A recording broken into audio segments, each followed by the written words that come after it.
Matthew chapter 22.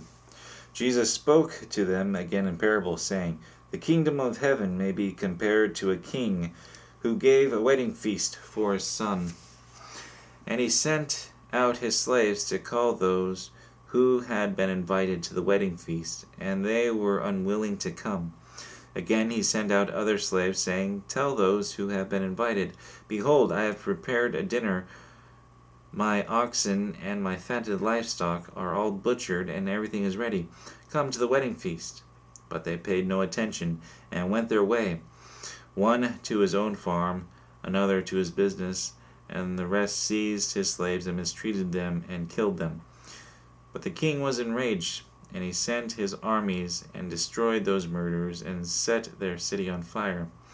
Then he said to his slaves, The wedding is ready, but those who were invited were not worthy. Go therefore to the main highways, and as many as you find there, invite to the wedding feast. Those slaves went out into the streets and gathered together all they found, both evil and good, and the wedding hall was filled with dinner guests.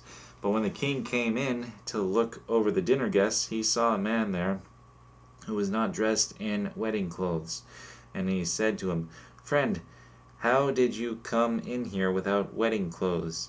And the man was speechless.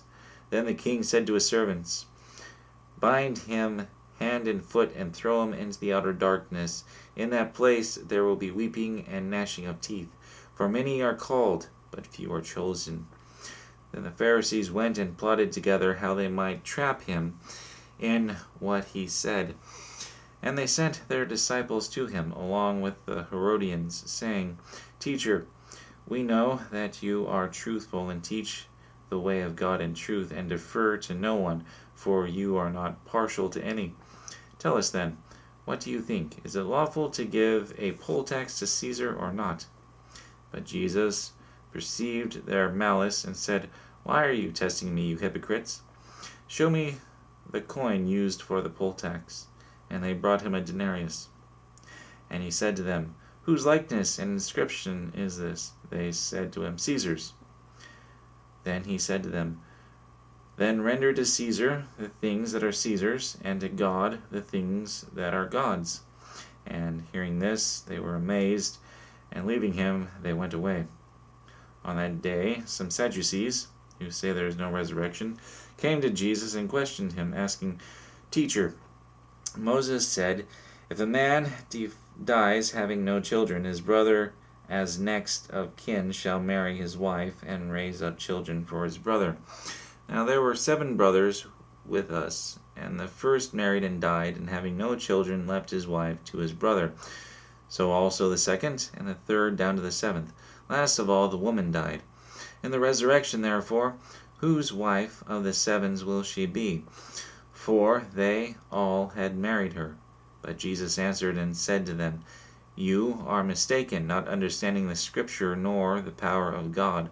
For in the resurrection they neither marry nor are given in marriage, but are like angels in heaven. But regarding the resurrection of the dead, have you not read what was spoken to you by God? I am the God of Abraham, and the God of Isaac, and the God of Jacob. He is not the God of the dead, but of the living.